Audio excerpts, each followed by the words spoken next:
Hi, welcome back to the Growth Frequency podcast. I'm thrilled to be joined by Rafael McMaster, the founder and executive director of Indivisible Arts, a 501c3 nonprofit in the South Bay that's all about cultivating creativity, consciousness, and connection through art. Their work includes intergenerational programs, youth classes, mental health initiatives, and a creative lab gallery called Resin that's become a hub for expression, healing, and community. In this episode, we will go beyond the content treadmill, exploring new solutions for marketing in the nonprofit art space. Let's dive in. Hi, good afternoon. Where are you calling in from today? Hermosa Beach, California. So, to get started, what is the story behind Indivisible Arts? What inspired you to bring this vision to life? Sure. So Indivisible Arts is a 501c3 nonprofit. What actually was the inspiration for it was problem solving three different problems that we found in our community. I began this mission when I was 35, so 10 years ago. And before then, I had this really amazing life and career as a art director, creative executive in the agency world, kind of doing all that. And you have that moment where you're climbing the ladder and you realize maybe your ladder's on the wrong building. And I knew that purpose, helping others, and service needed to be a meaningful part of my life. And at the time, I was reading a book that said, because I was trying to decide what to do next with my life, my career. Wait until you have something that hits you in the heart. Wait till you have something that actually makes your heart alive or angry or animated, something. Let it hit you in the heart. And what hit me in the heart is I reached out to my daughter's elementary school teachers to see if there's an art teacher there that I could volunteer for to help serve, to realize there was no art teacher at the local elementary school. At the same time, I thought, well, let me go show my art. I've been painting for 20 years. Let me go show it at the local galleries. Type in Hermosa Beach galleries, 0 results. So my goodness, I'm raising a family in a city that has no art teacher and 0 galleries. And then lastly, I sold one of my first pieces for $2,300. And traditional gallery commission structure, which I understand they need to survive, is 40 to 50%. I sell a piece for $2,300. Wait, that's down to $1,150. Wait, I haven't known my material costs. I'm down to $800. I'll be paying taxes. I'm down to 5 something.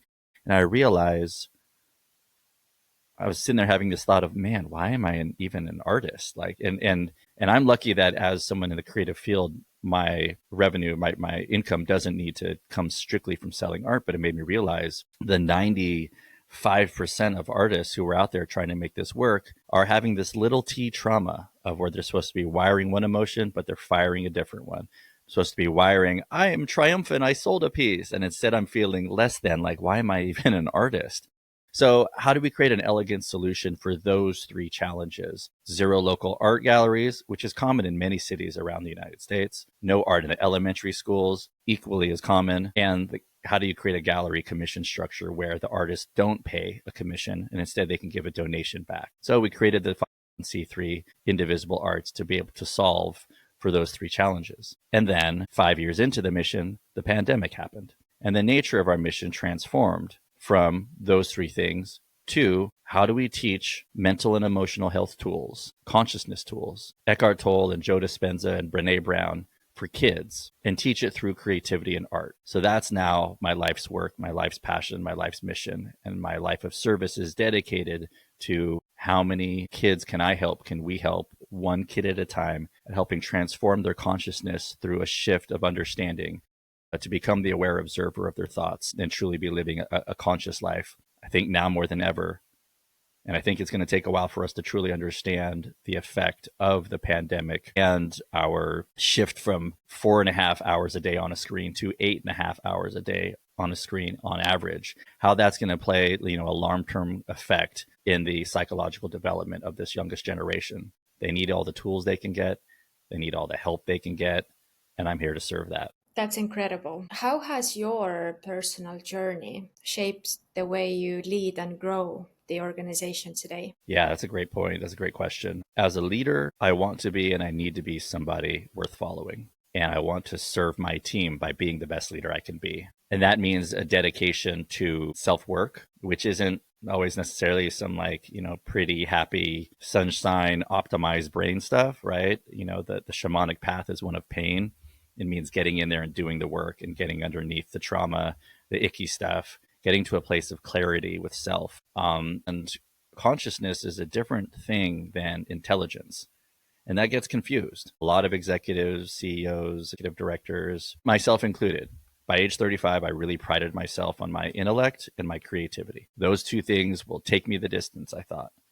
But if my inner realm has dysfunction and distortion and illusion in it, then how can I actually be showing up to be the best leader I can possibly be? I don't know if that's even possible. So, the first 60 to 90 minutes of my day every day are dedicated to self work, prayer, meditation, reflection, quietude, writing, joining a sharing circle, doing all those things to ensure that when I show up for my team, when they show up here in another hour when they get into work, that I'm the best person possible for them. And, does that be the change that we wish to see in the world? Well, that change has to start with me first. Beauty of that as a leader is more than anything we say, the people who follow us as leaders watch how we behave. And the greatest thing I could possibly do as a leader is to model what conscious living looks like. And I don't succeed all the time, but when I don't succeed, I'm out really quick to acknowledge it to my team, really quick to make an amends if needed, really quick to have humility, because that to me is good leadership. Because when it's their turn to need to experience some humility, they know what it looks like for a person, for a leader, for another human to have that sense of self-awareness that no one's right all the time. It just doesn't work like that. And life is messy. I'm going to make mistakes. It's okay. I'd rather make mistakes as a human that's imperfect with emotions than try to strive for some version of perspective that hides off how I'm really feeling or doing for my team in a way where they can't learn from it. And I'm lucky in that I'm the only person on my team above the age of Gen Z. So I have an entire squad that they're amazing, they're talented, they're intuitive and intelligent and compassionate, but they're also Gen Z and younger, which means part of my role is to be a teacher. And I don't mean that in a, I'm above anything point of view. I mean it as a opportunity, a commitment, a mind frame that allows me to be the best leader that I can be. Which parts of your work light you up the most? Great question. And that's a question that I think is worth any professional asking themselves a lot, and continuing to check in, because the seasons change, and it doesn't need to mean I have a career change every season, but it means I can highlight different aspects of my job to help me kind of cope with the fact that quarter over quarter, year over year, a certain level of monotony can start to set in, and so continually asking myself, like, where's my excitement? And how can I follow my excitement more? Because that's going to show in results. If there's a new campaign or initiative that we're super into, we can throw our hearts into it and our backs into it in a different way if we have the level of self-awareness to be able to make that decision from a heart-centered place around excitement, enthusiasm, what lights our hearts up, rather than just the mentalization of it. For me, it's being on the front lines with kids and teens, for sure. And it's interesting, as the executive director of this organization, there's just a lot of different hats and a lot of different altitudes by which I have to relate to the organism and our audience that we serve. I'm chief fundraiser. I'm also chief operator, and I'm also a teacher, and I'm also on the front lines coaching kids and teens one-on-one. To have a parent look you in the eyes and say, I think you've saved my kid's life on multiple occasions. You're doing the Lord's work. I don't know that there's any greater payoff, so it's, in quotes, result or purpose on this planet than to be able to serve somebody in that way. And that's something I've heard 5 times in the last probably 2.5 years, unsolicited. Knowing that I'm making an effect in a kid's life, in a youth's life, in a teen's life. I just had a beautiful conversation last night with a 22-year-old that I began working with when she was 16. And now she's just transformed into this just amazing young adult. And to hear how she talks and to know that she's going to be okay because she has a way to structure her own inner realm and consciousness for the rest of her life. Fantastic. That's amazing. That lights me up. Let's talk a bit about marketing. There is a lot of talk about creating content, constant posting on social media. the social media cycles, the funnels, and so on. How do you see this affecting organizations in your space? Yeah, man, oh man. It's the standing armies that would eat away at the long-term efficacy of Rome, right? And I say that to say, like, when an organization feels the need to be constantly posting, make sure the website's updated, make sure everybody has business cards, make sure you're in the local magazines quarterly, like all the things after I check all of those marketing boxes, that by itself is a full-time job.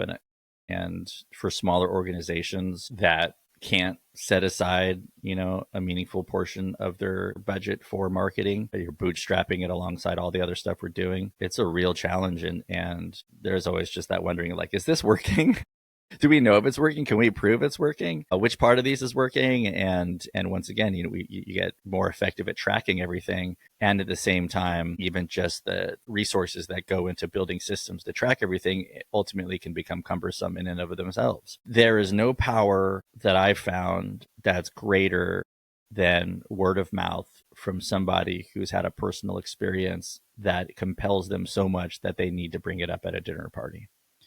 And, it's just been such an interesting last 15 years of marketing to, there's just so many different, the audience is so fragmented in their own attention, right? Okay, well, this, should we be marketing on Twitch? Should we be marketing on, TikTok? There's so many different places. You're never going to get them all. It's just not possible, right? And the attention of the audience and the quality of that attention is something that I think that's like under discussed, in that there's a prominent local magazine called South Bay Magazine here. And one of our board members this time last year said, you know what we need to do? Everybody in this neighborhood reads that magazine. We've got to make sure we get in that magazine. And I'm like, we've had an ad in that magazine for the last 8 years, including right now. No, I read every issue. And you didn't log the information.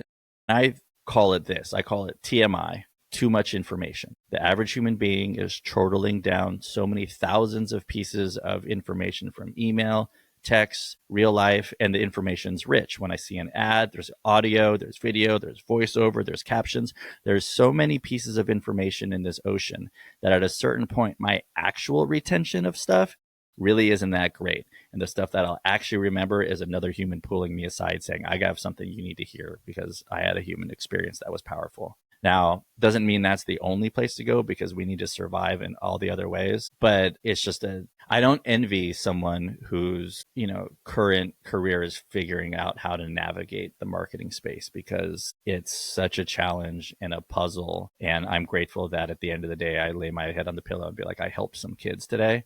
And that's part of why, getting out of the creative and, marketing agency was the right move for me, because me personally, I need that kind of like purpose, because otherwise, yeah, it's hard to say, like, is this working? And what was working right now isn't going to work in 6 months. It's moving so fast. Okay, we put everything into our Instagram or whatever. Okay, and then Instagram doesn't exist in 2 years. Whatever it is, it's like, it's very, very unstable ground. But the cool thing is that unstable ground creates the opportunity for massive change. And so now it's keeping our eyes to the horizon and understanding what that right kind of change is. I agree. What is working well for you right now when it comes to building awareness and engagement? Yeah, so like I said, like word of mouth, but even then, like that is its own science that requires its own thoughtfulness and architecture of a social blueprint of a community, right? It's okay, we need to get to all the parents in the school. Well, we can't email blast them. Oh, but if we do a fundraiser with the PTO and say a certain amount goes back to the school or the PTO, then they'll put something in their newsletter. Things like that, where it's getting underneath the social fabric of how systems work to be able to align ourselves to supporting that community, while also using it as a way to market, personally. That's just an example, but so figuring out, behavioral patterns, and how do you get to a person where they're hearing something in real life from somebody else, and understanding the social systems and the opportunities on what that looks like from an architecture point of view, mapping it out, thinking about it the same way we would think otherwise.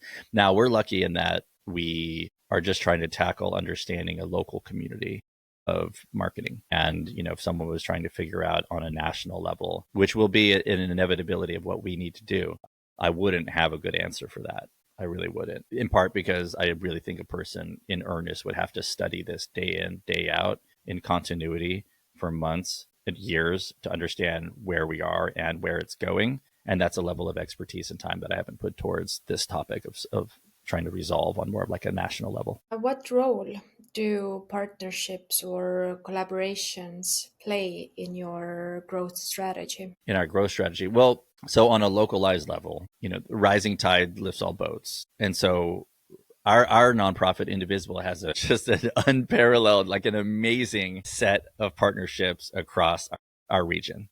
And the reason why it's unparalleled is, like, for example, we have partnerships with Friendship Foundation, which supports the special needs community. We have partnerships with Walk with Sally, which supports youth and families affected by cancer. Richstone, Da Vinci Rise, I can name them off. I think we have 12 different partnerships. Most nonprofits can't partner together because, well, the intersection between special needs and cancer affected is a small overlapping Venn diagram.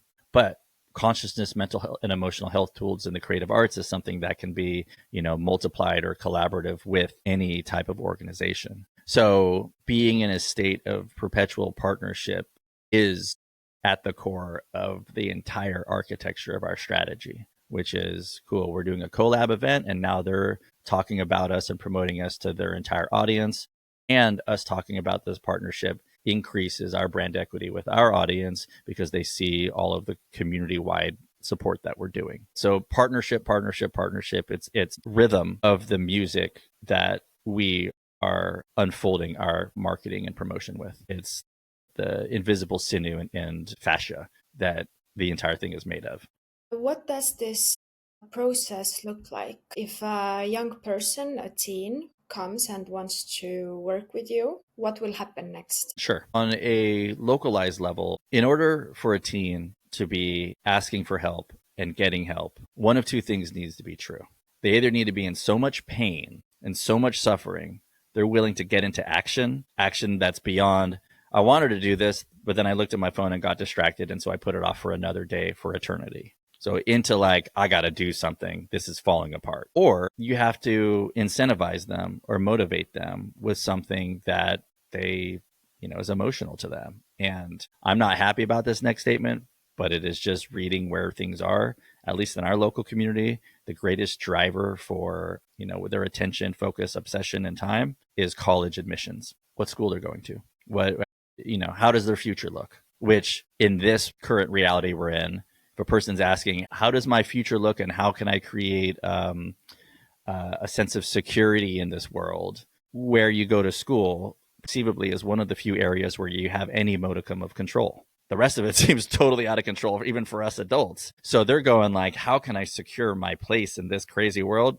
If I go to a good school and get a good degree, that'll help. Now, I get that this is just this community, and that might translate different in different areas and neighborhoods, but it's true in this community where the local community is affluent enough to be able to afford college, right?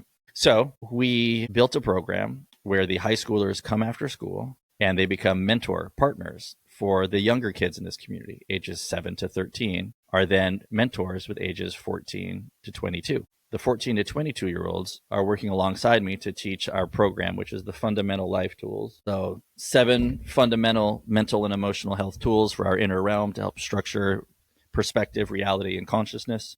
And they help teach those tools to the younger ones. If I were to go to a high schooler and say, hey, let me teach you about gratitude, they'd be like, yeah, I already know what gratitude means. But if I go to them and say, hey, you need nonprofit volunteer hours for your college admissions. We're a 501c3 nonprofit, and you'll be teaching creativity and consciousness to youth, mental and emotional health tools through the power of art. And that looks really, really good on a college and work resume. You want to come volunteer. Now we're cooking. So then they're here volunteering and they're learning about these tools and this content because they need to be able to teach it. And the best way for a person to learn something is to teach it. So they come here and volunteer to teach these tools, which then in turn is shaping their consciousness. They're just not totally aware that I view them just as much as the student as the younger students, right? They come in like, oh, we're like basically workers volunteering, working with these little kids. Turns out they're the students as well, because it turns out we're all students all the time. Go figure. So that's how we get, the high schoolers. And what that looks like is, well, when they're in a position learning these tools so they can teach them, they naturally begin using them themselves. They themselves are in pain, for which radical acceptance of everything as it is going to help give some release when we surrender control to trying to control everything and realizing there is a bigger forces at play. I just want to get back to serenity, calm, and peace. So acceptance is one of those 7 tools that we teach here. So what it looks like is a person months later, that is conscious and creative and connected and compassionate and courageous and confident and curious. That's the result. And there's a movement here in South LA County of hundreds of youth becoming conscious through this mindset. And boy, oh boy, you can tell right away when you're with a high schooler and they're conscious and they're speaking like a young Eckhart Tolle. And you're like, whoa, okay. Mindfulness has always been around, so it's nothing new. But it's repackaging mindfulness in a way that's more native to this younger generation so they can take a sense in ownership in evolving its vernacular verbiage and this movement that we're on for a million youth with this mindset is what we're going to shoot for in the next 5 years. And that's when our campaign is going to become national. So, this podcast comes at a really interesting intersection of us figuring out the local mechanics and then figuring out a completely different set of rules and a different game on a national level in a way that makes sense. That's very clever, the way how you get the high schoolers to participate. I'm Thank very you. impressed. Clever can take us a far way in this world. It can't take us all the way, but it's a really good tool in the toolkit of approaching problem solving. Yeah. Would you mind sharing a bit more about the goals or the dreams? Sure. Yeah. Where would you like to be in the next year? Yeah. Next year, I don't know. I do know next 5 years, and it may be 10. I don't know. I'm a big subscriber to show up, suit up, hustle, give it my all, have a vision and a goal and a North Star that I am absolutely working towards. But how much time that takes, that's the universe's to decide, not mine. And I subscribe to that because I don't want to drive myself crazy. I don't want to be obsessing about, well, how come we're not on pace for this? Well, my pace probably looks at some linear graph. How do I know that the way this movement grows isn't this and then exponential? I don't know that. The nature reveals itself more clearly in the rearview mirror, right? So the vision, and it's not a dream because I think to me, dream implies like, I hope this happens, but it's my vision and intention because it's what I'm going to do with my life. Is 1 million conscious youth. Now, conscious, we are defining in this use case as a person who is the observer of their thoughts, that they understand their thoughts are like program. If I wake up in the morning and say, oh my gosh, I'm going to have a terrible day, I'm then running that program, which creates that lens and that attitude, which then becomes the perspective of reality that I experience. If I wake up and say, oh, it's going to be a bad day, because it's not me saying that, it's like computer data blipping from my mind. My computer of my ego says, oh, it's going to be a bad day. And I stop it and I say, nope, that's not a helpful program. Let's run a different program that's called, I wonder what's going to happen today. And you know what? I have a feeling this day is going to get better 1 hour at a time, starting now. Let's go. That's a different program. I can't run that separate program if I'm not conscious. Once again, conscious is defined as being the aware observer of my thoughts, knowing my thoughts are program that I ultimately change and control. And if I'm not controlling my thoughts, then my thoughts are probably controlling me. And that's just me walking my personal path with my own overcoming mental health struggles, coming to this understanding at age 35 with the help of Joe Dispenza and Eckhart Tolle and all the great, mindfulness teachers. Turns out it was always there, but wasn't accessible in a way that I could understand it, because I do remember them saying something like this in mindfulness, and early on, but I didn't get that from this. And now I'm understanding it in a different way where it's like, okay, cool. Yeah. Like I have to be the steward of my thoughts and everything my brain's saying. Turns out that's not my opinion. That's a data blip my meat computer of my super ego, my ego is putting forth. And it's me to observe it and discern amongst the thoughts and choose them. I think for many people, particularly people who have clarity, self-honesty, and oftentimes intellect, this is actually just really natural for them. I would say 10 to 15% have what I call clean heads. They were just born kind of understanding this. And so they've been doing it for so long since they were kids. This isn't a problem or this isn't an issue. But when we look at the mental health crisis and what that is exactly, when a person is struggling with their mental health, what this is exactly happening is they're listening to the voices and thoughts in their head as if that's them, that's their opinion, this is what they're thinking. And those thoughts that are happening are really crummy and negative and self-harm And that's what's happening. And what happens is a person who then begins to get help and starts this path of cognitive behavior therapy and dialectical behavior therapy. It turns out all those are all saying what I'm saying. We're all saying the same thing. I am not my thoughts. I'm the one having thoughts. That is the cornerstone and foothold of a person's struggle, overcoming of struggle and rock bottom and dark night of the soul and personal suffering towards emotional recovery. This is the very first building block by which everything else rests upon. For me, I had 35 years of thinking a different way. So it took a while. It took a good 9 months at minimum of like, oh, right. Oh my gosh. I keep forgetting. I keep sliding into self. I keep sliding into ego. And I thought, well, why does a person need to be 35 to learn this? And why wasn't this laid at my feet as a kid? Once again, I think they were trying to with mindfulness, but I didn't get that from it. And so that's why our mission has been to write this content for this next generation along with them so that it was co-created with them. That way we know the analogies will work and the simple nature of how it's written. It's not wrapped up in, doctor language or academia language or neuroscience. It's just real basic, and it's just fundamental, just the fundamental basics. So that's our goal, right? Is if we take 1 million youth through this program of the fundamental life tools, then what comes out the other side is someone who's conscious as the aware observer of their thought. It's a process. They go through the process. They come out the other side with this mindset. They have that for the rest of their life. If we can do that with 1 million and have them unified as a community, then that could be the exact kind of community that could be a tool for change in this world that is much, much, much needed. I agree. It is. If you could solve one major challenge today, whether it's in scaling, funding, marketing, what would it be? Yeah. And you're talking a problem it pertains to the nonprofit and its growth. Yeah, I would say, the answer to that specifically would be scaling and understanding the right strategy for scaling this program, and which is going to require the studying to know like the 4 ways not to do it. Right. I think every person I will talk to about it will be convinced that they have the right answer because, well, that's what they're doing. They're studying it. They come up with their best shot, their best hypothesis. Everybody wants to win. Give it our best shot. And another expert will have a different opinion. Right. And that's the strange thing about this place we're in right now of like, which path is the right path and how does one define right? There's many different. So the next I think is like a studying process of understanding, we're at this unique point where we now finally have the book published, right? This was published in May. And we finally have the curriculum so that it's in, state accepted curriculum for California high schools, right? So I'm teaching it in schools, which is great. We have a lot of the pieces to where, and the way I describe it to my team is that this machine that we've built is the mothership. We've built this creative laboratory, whose product is conscious youth. And right now, the phase we're in is filling up its fuel tank. So resourcing, so fundraising. And when those two, like wings of the same bird, meet up in the time unfolding of the right amount of fundraising support and the machine is complete in its, and I give it like a year. Like we just have to finish like filming some more different curriculum, creating, here's the process you go through to be certified in these tools. Like we have the curriculum.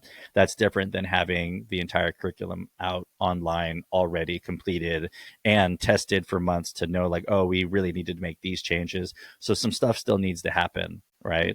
From a timing perspective. So right about now is a perfect time for me to begin studying what is the right path right now and why, right? What's the path to scaling? Because that is going to be probably the number one marketing answer I need to figure out over the next 2.5 years. Yeah, amazing. Thank you so much for sharing your story. It has been so interesting. If someone would like to support your mission, or if anyone needs your help, where can they find you? And yeah, can you so yeah, you can go to our website, Indivisible Arts. So that's indivisiblearts.org. I am Rafael at indivisiblearts.org. And so our online platform, that is the prototype for what we're going to have on this mission to 1 million conscious youth, was designed and launched this summer by 15 local teenagers that came together. They named it, branded it. So the logo design, everything you see on there is just them being them on this path of consciousness.